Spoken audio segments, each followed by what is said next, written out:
Ketertarikan berburu harta karun sudah dimulainya sejak kecil, namun untuk berburu harta karun peninggalan sejarah sudah ia mulai sejak tahun 2017.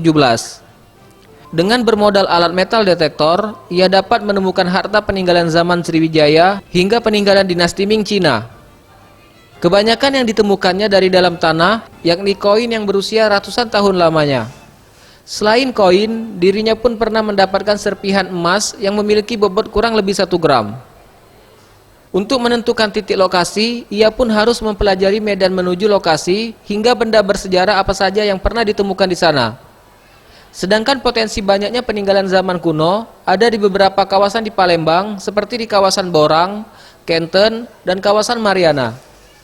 Kebanyakan benda-benda bersejarah tersebut ditemukan di beberapa aliran sungai. Mungkin di sana pernah di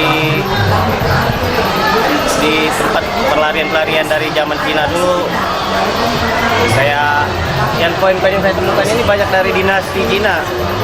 Ini yang saya pelajari ini sudah masuk di zaman dinasti Ming 1445. Rata-rata ini saya temukan semuanya koin dinasti Ming.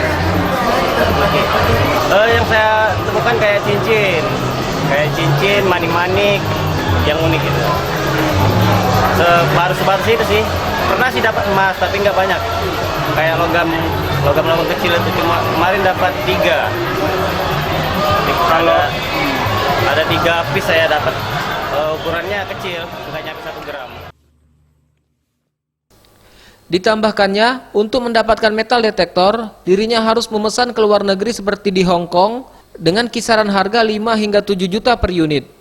Tergantung tingkat kedalaman deteksi logam alat tersebut. Tim Liputan, Sriwijaya TV.